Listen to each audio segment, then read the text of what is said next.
Awesome. All right. Oh. Hi, everyone, and welcome to our second little mini series out of six short little series about women's health.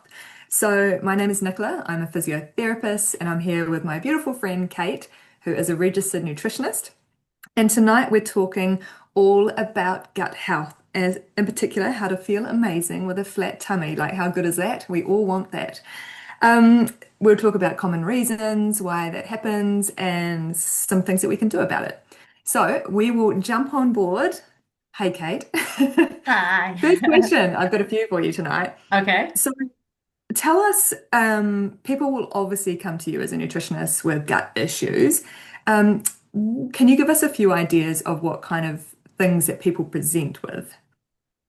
Mm. Yes, sure. Yeah, part a lot of people come to see me for weight loss, but when we go through how they're feeling, because it's all about confidence and gut health is a big one. Often Mm. I get I want to lose weight, but actually I've got IBS issues, so that sort of irritable bowel. Mm. Sometimes they can be constipated, sometimes it's very loose stools. But I would say bloating, distension comes up very regularly. Mhm. And that is something that can really kind of pull your confidence down. I mean, you probably experienced it sometime, Mhm. Nikki. I've certainly experienced, that feeling of being 6 months pregnant when you look at yourself in the mirror too. So I know exactly how it feels. So I get it. But yeah, bloating and distension, quite often constipation can be a big one I see at the moment too. So those are the most common ones. And look, this is 30 minutes here. Gut health, I could talk probably for 2 hours. So I'm really just going to narrow it in for some like really good takeaway points that you guys can take home with them of like some of the common things that I see and that you may be experiencing and why that's happening and then some strategies too. Mm. I think it's really important to know the why, right? Like we've talked about this personally. Like it's one thing to know that you should have this stuff, probiotics, whatever it is, but it's why and what is it going to do to your health and your body. Right. Like if you know the why, then often you know the reason behind why you need to do what you need to do. So, would you like to jump into those issues individually? Yeah, like I thought I would just share a couple of things of like yeah why we often feel Mm. bloated or distended or that Mm. distension that feeling of fullness. And I was thinking about let's see there's sort of three main culprits that tend to come up. These are the um the ones that come up quite regularly. So that's why I'm just going to stick to these three ones because yeah, as you said, Nikki, with gut health it can often start with just bloating and distension, a bit of constipation, but very quickly, well, not quickly, sometimes it develops over years that Mm. it turns into autoimmune conditions, or you got colitis and more sort of worst case scenario type of issues. So if you are regularly feeling bloated, it is a good idea to start to go, oh, okay, let's get on to that. And anyway, number one would be the foods that we eat, right? Mhm. So this can be foods, that's kind of obvious. Obviously we're eating the food. So it can come down to food intolerances. And often people are not aware that actually maybe that the dairy or, the gluten or sometimes soy or they can be other, sort of food intolerances that doesn't agree with them. And that can also include FODMAPs. Those are a Mm. group of carbohydrates that some people can just don't digest well. And it doesn't mean that, because I get this quite often. I get quite a lot of people who actually eat quite well, but they go, you know what, I feel like I'm eating quite clean, but I'm still getting bloated. I still, what's going on? And often that's because, they might have more of a fructose intolerance. So, all those lovely date bliss ball type things, or they're putting honey instead of refined sugar is actually causing issues. Or maybe they're eating, certain types of fruits like watermelon and apples and so, that doesn't agree with them, or, some certain vegetables, the cruciferous veggies, cabbage or broccoli, collies.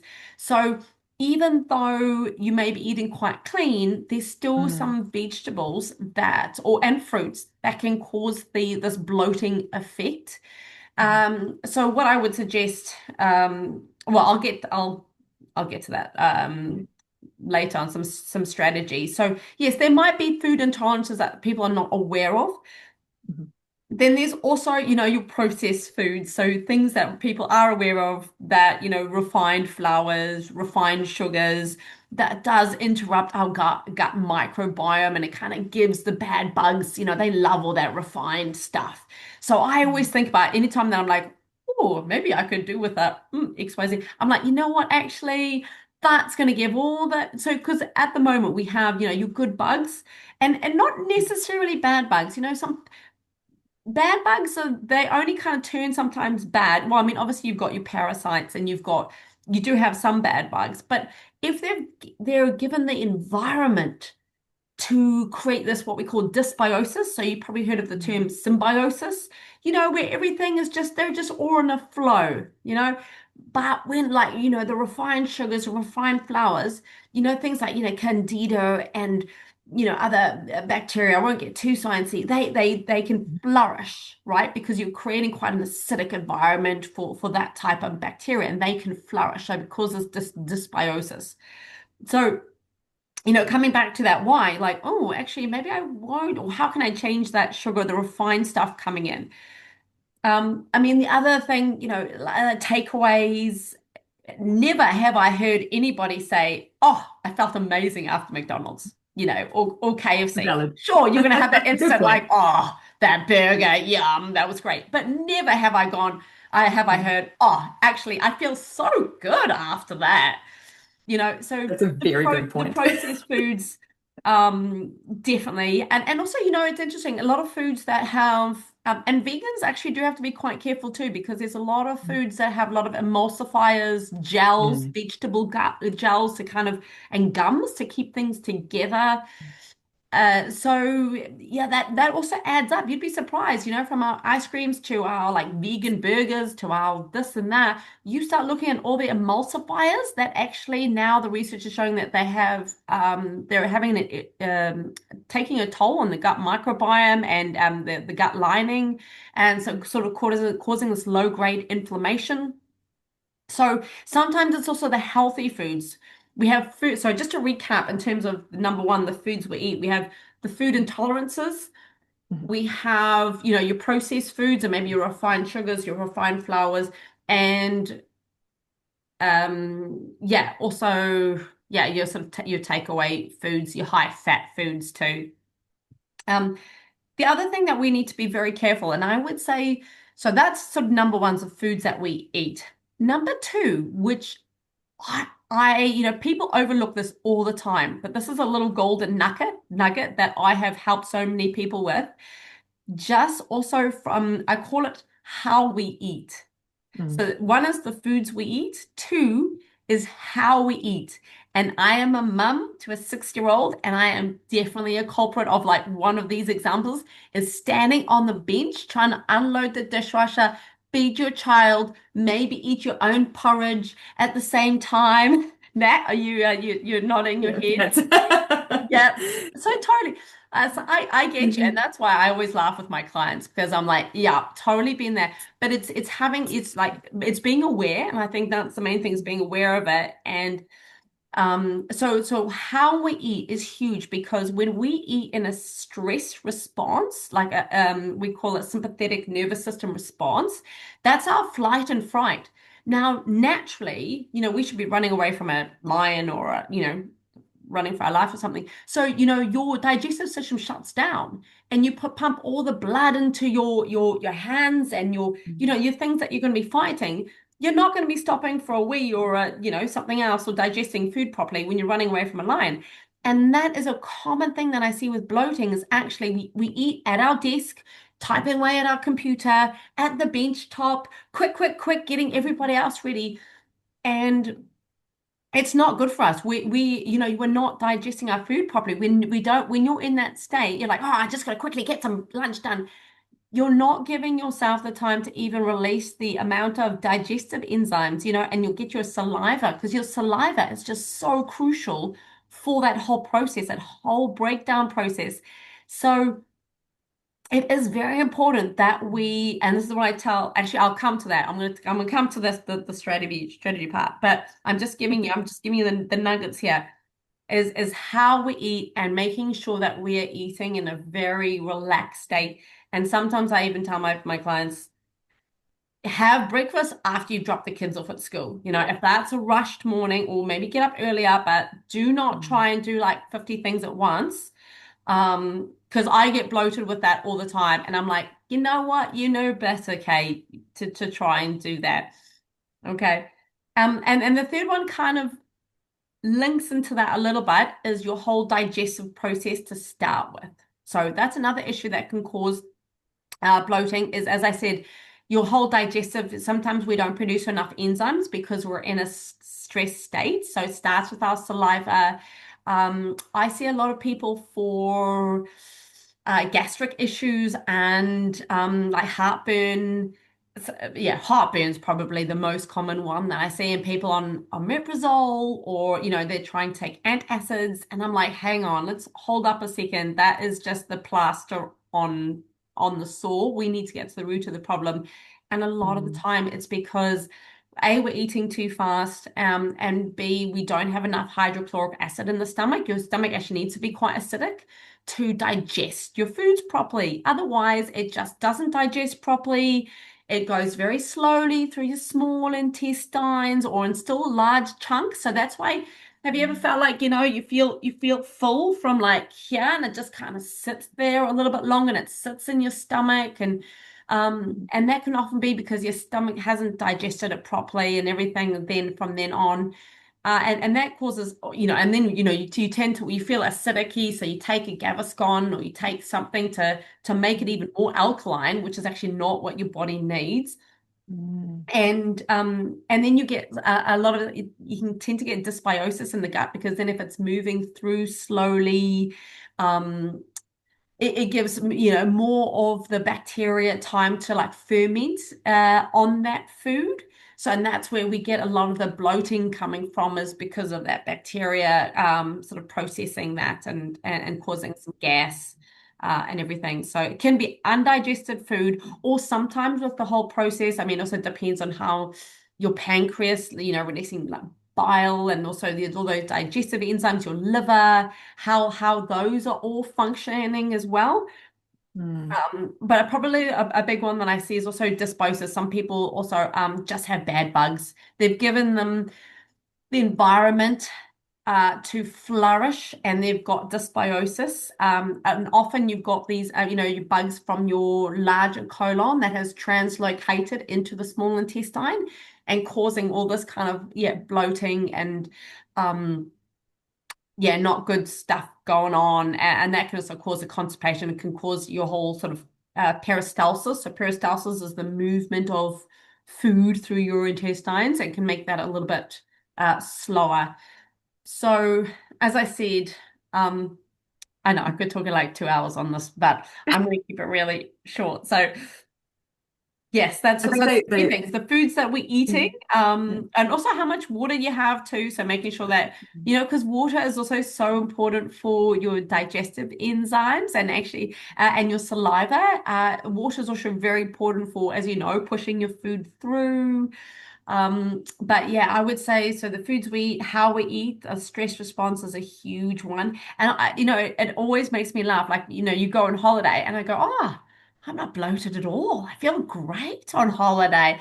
And it's probably, I'm relaxed and I'm eating breakfast calmly. And even if you have something that's, sometimes, I don't know, takeaway or something rich from a restaurant, you go, oh, well, actually, that didn't actually upset my stomach. And it's because of that stress response. So, It's a cause for everything. Stress, isn't it? yes, Such yes. an issue. That's another topic. I know. We'll talk about stress, but Mm. I don't know if you want me to like jump straight into like a Yeah, couple of go strategies. straight for it. So what are some suggestions you have for us that can Yes, help because us with those? Mm. so suggestions obviously is. I think the first one everybody will know is like, swap to a whole foods diet. That's always a good start in Mm. just keeping it super simple, Mhm. looking at the ingredients list. If it's stuff that you can't recognize, try avoid it. You know, um, I have even things like falafels. I have seen companies that have falafels one line, chickpeas or fava beans, spices, and I've seen other brands that the Mm. falafels themselves have about 15 ingredients in it. Yeah, So ludicrous. yeah, so yeah, just whole food, keeping off the sugar. The sugar would be a really big one. And I mean, I could also speak a long time about how to come off sugar. But that is a really big one that will upset your gut bacteria. Mm. Mm. Same with like artificial sweeteners as well. That's not also Mm. a good alternative to that. So yeah, just whole foods are coming off the refined flours too. So, even this swapping to wholemeal flour, wholemeal pasta, even if you have to have that for the kids, whole grain rice, that sort of thing. So just yeah, whole foods. I would say chewing your food properly is really Mhm. important. One thing that I try and do, I tell my clients to do as well, is to take 4 deep breaths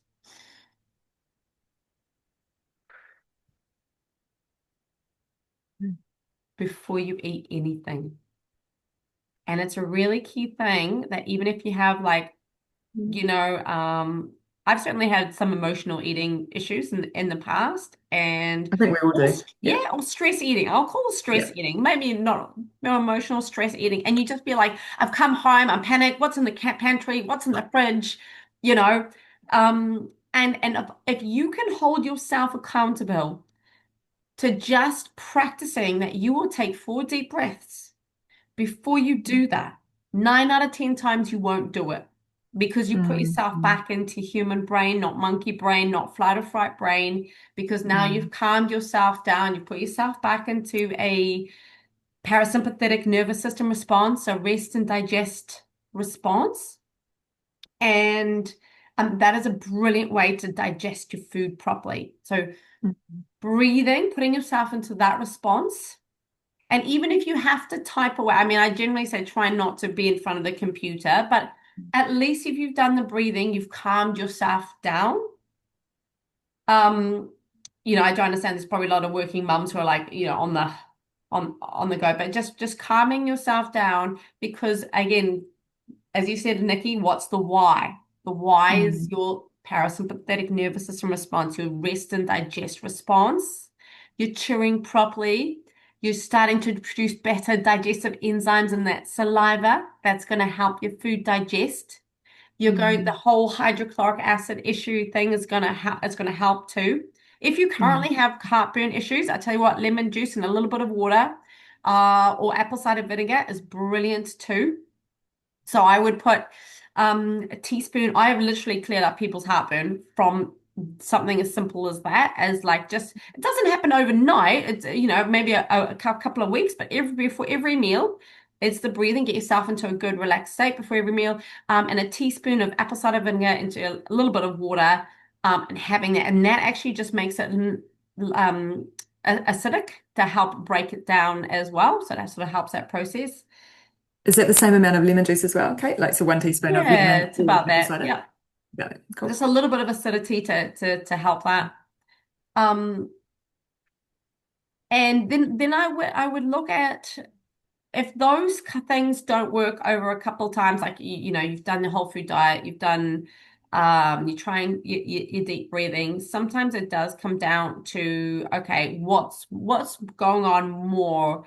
The other thing I would say is sitting down. If you do suffer from Mm. constipation, sitting down is terrible. Can you imagine you just kind of squash your intestines a little bit? So it's not good for the peristalsis. So if you've got a Mm. stand-up desk, I would highly recommend as much as possible that you stand up.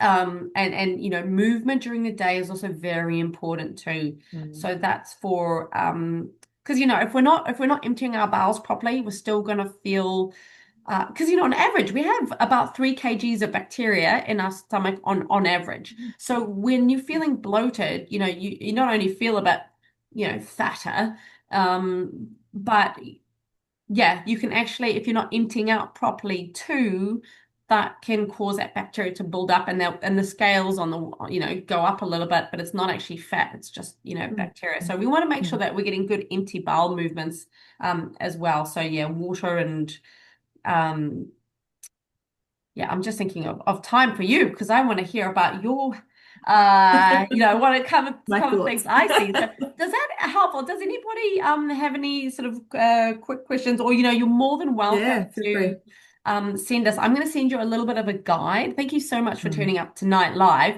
Mm. And you're welcome to pop on some questions in the chat box, but I'm also going to send you a little guide about what I'm talking about as well, with maybe a little bit more information, a little bit more detail, so that you can go home and reflect on that. But those would Mm. be my main things, uh, yeah, to start with. But there's certainly, if Mm. recommending, Nikki, like I can't just say, oh, take this probiotic and that, do this and that, Mm. because it is very tailored. What I Mm. see, while there's common things, um, I don't recommend, sometimes we get sucked into like, oh, I've seen this on Facebook, and Mm.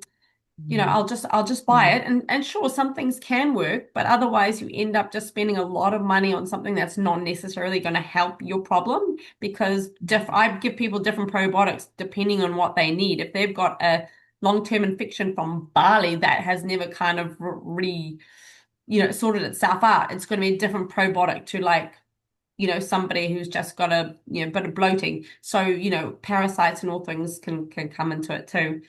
But Mm. the interesting thing that That's really good. I think, oh, yeah, sorry. yeah. No, that's sorry, that's it's really good to know that because I think again, like there's so much behind it. There's so much behind why people might be having issues, and it's really important to dive deep. So that's really cool. Mm. Yeah, because what are common things, say if somebody has, bloating, like what would you see when, from a postural point of view Mm. that can affect them? Like, do you see in the clinic? Yeah, tell me what you see in the clinic It's if people's, it's like their posture from, because I know, it's sometimes when you're feeling yuck, you kind of like, it's totally there's so it's actually incredibly common, and I'm going to throw it out there and say I see it probably more in men in the clinic. And I think we all know those guys that we see with like a billowing tummy, like they look 9 months pregnant. And I actually see it a lot in the clinic. And these guys come in with really, really increased curvatures in their lower spine. Their hips are super tight. Their chest, with rounded shoulders, their chest is tight, and their neck is forward. So like there's this really common in that way. They're really descended, and I think a lot of it comes down to gut health, and we have this talk about it all the time. And a lot of it comes down to alcohol consumption with these guys. A lot of them are drinking a lot. So that's looking at the guys. From the woman's perspective, similar things. So when somebody's quite bloated and uncomfortable in their bodies, there's always that kind of slouch posture, right? Like nobody's going to want to stand tall and be all vibrant and radiant when they're feeling pretty average. So it comes down to, I find with women, a little bit more kind of thoracic, shoulder work, just uncomfortable because you want to kind of curl up, when you're feeling yeah. like that kind of constipation and bloating, you want to be rounded. So I obviously we don't dive deep into the gut issues with my clients at work, but we get into a lot of lumbar work and a lot of hip work. Again, there's going to be a real pattern with physio with all of the topics we talk about because it is postural and you can change so much just by doing a few stretches.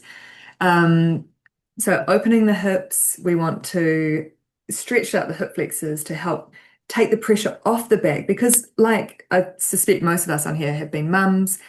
When we are pregnant and you've got that 9 month baby inside you, we arch our backs naturally, right, to counteract for center of gravity and that change in weight distribution. And that leads to so many issues later on. We manage it during pregnancy because that's what our bodies are there for in that regard. But we have to take the pressure off our bodies when we're not pregnant by doing really simple stretches. And it's just so common. But I think the first thing you have to do is address the gut because until you get rid of like those symptoms or the pain, then it's quite hard to change your posture if that is a presenting factor. Obviously, that's not all of my patients, but it is quite a lot. The one thing I did want to say too, though, interestingly enough, with colitis you mentioned, there's often a link to rheumatoid pathologies. I guess with all autoimmune pathologies, sometimes they are linked. And I do see a few rheumatoid pathologies in the clinic. We're looking at things like ankylosing spondylitis or axial spondyloarthritis, so diseases of the spine, but they're often linked to colitis. So again, man, that gut is just so powerful and it leads to so many other issues. And I can speak for myself when I talk about that stuff too. So yeah, it's fascinating, eh? But from my perspective, we want to open up and we want to stretch and be upright, but we've got to address that gut health first. Mm. Yes, and you probably see I mean again I've kind of experienced that at Mm. times and just talking to my clients that because they've been bloated for a long time it's almost like your core gets weak. You get so Oh, used 100%. to Yep. your stomach just kind of flopping out a little bit. So Yep. and I was like just wondering if you see that in clinic, what happens with Yeah. that weak core because we go, oh well, I feel like it's just out there and I guess is Yep. that what you're talking about with the lumbar issues Yeah. that No, that's a really valid point. And yeah, core strength is really important. I try to address core strength with full body training. There are very few patients that I will get doing really obvious activation of their core, but it is, you're right, it is those patients who are probably a little bit less healthy. They're not, they're drinking quite a bit every night. They are potentially a little bit untoned. And so I do get those women really trying to get some activation going. And most women will pick it up pretty quick because we've done pelvic floor stuff during pregnancy. We can activate our lower abdominals and our pelvic floor at the same time. So those are really important things that we can do. But yeah, you're right. As soon as you have a weak core, you have weak glutes, and then it just falls out of balance and it's just a really bad place to be. So you're so right. It does need to be addressed. Mm. so from a strategy point of view of like what would you be some suggestions say if I mean I know you've mentioned okay get your gut sorted I'll talk Sorted about that. that You saw that part. Yep. oops. Other than that, I mean, what would you say, Key maybe things. last couple of pointers of like what to Yeah. do from a physio? You mentioned the stretches. So, Yeah, stretches are so vital, and I'll send you through some things as well to send to everyone. But stretching, so you want to be open, so opening the chest and opening the hip flexors, so being elongated basically as opposed to sitting and rounded would be the first things, and then talking to someone because it is really important not to just go in and do sit-ups. I really loathe sit-ups; they're not my favorite exercise. They cause so many issues. There's obviously if you're very well trained, then you can. But I would do a group of exercises that are designed to gently activate the core first, and then you build up to, in my perspective, things like static holds and whatnot. So it's not so much about crunches, even though that potentially might help things move along, but we have to address that weakness first. And so starting basic, and I'll send you some really good examples for everyone to try, and ones that are nice and safe as well. So anyone can give it a go. Yeah. oh, awesome. Yeah, no, that would be good. Just, Mm. I think sometimes that's what you just do, eh? Like it's just, yeah, Mm. I'll send some stretches through. It's easier than stretches through. trying to do Yeah. one online. Yeah. If, and I mean, one thing that I can suggest when you are feeling bloated, so say if like it's you have eaten something. I mean, actually, my mum just made a beautiful beetroot salad yesterday, and I love raw beetroot, but sometimes it comes down to portion sizes. With the FODMAPs, I'll put in the thing. What things can be common things, and how to just maybe eliminate it. But of course, if people need some help with elimination phase and introducing it back in, Mm. but so yesterday I was so bloated in the afternoon because I was like, I know this is gonna bloat me up. Beetroot just does not agree with me. So, but one thing that you can actually do that does tend to work very well for when you are bloated. So I would also do the deep breathing because sometimes that can help. So just sit there feeling relaxed. And you might just for 2 minutes, not just 4 breaths, but for 2 minutes, do some deep breathing because it can actually help. The other thing is also taking a little bit of apple cider vinegar, but one thing that I just think is gold, and for $8, I would recommend everybody have it in their medicine cupboard, is activated charcoal. I wish I had We it get with me that. right now, but I'm actually I'm Mm. not at home. Activated charcoal that you can get from $8 from Pack and Save Countdown, any supermarket, little container, Red Seal does it. It is brilliant to soak up the gases. So if you're feeling gassy, distended, 9 out of 10 times, it will just help sort that all out automatically. And especially fantastic if you like you've eaten something and then you feel like, oh, that not just bloating, but like I don't think that was good for me. Like I think that's a food poisoning, something coming on, like that was not good for me. Again, fantastic for that. So I swear by it. I normally don't travel without it, but I have actually this time. Should have taken it after the beetroot, but yes. So activated charcoal would be the other thing that I would just say as a quick one to do, and I can I'll put that in the little thing, but I'll just see if there's any questions so far. No, but um.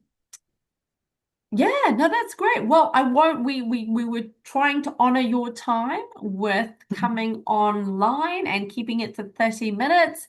We could always talk for more, right? But yeah, so thank you I so could talk all much, night. Nikki, and thanks so much for everybody who's jumped online tonight. And we'll send you the replay as well as our little guide of our top tips. I hope you found that interesting. And yeah, we've got Nat. Thank you for shaking your head. It's Positive quite good when you can see affirmations. people shaking their Yeah, heads or yeah. something, but I'm sure. That's Uh, awesome. Awesome. Well, thank you, Kate, and thank you for your knowledge base. It's huge. As a registered nutritionist, there's so much info out there that blows our brains. So to hear it straight from somebody who is actually registered, it's wonderful. So thank you. Oh, no, no worries. And these are just the common things, that I Mm, see. So, everyone can be a little bit different in everyone's, lifestyle. So that's why I try to, instead of just throwing lots of pills and potions at people, it's kind of a holistic approach with the gut mm, health. It's not just, mm, oh, what you see on Facebook, oh, well, take this supplement and it'll just, magically disappear.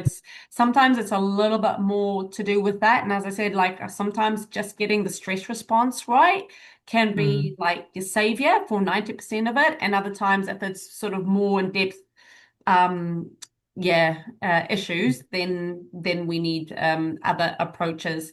Because sometimes, yeah, as I said, you feel like you're eating really well, but you still, mm, why is this bloating coming up or this switching from constipation, diarrhea gone on? So that anyway, mm, yeah. Yeah, definitely guys reach out if you know mhm. anybody in these situations. Yeah, thanks Nat for sending that through, and we'll send you that little guide. But yeah, hopefully you should be getting my emails, and we'll be doing the next one next week. So join us again for Exciting.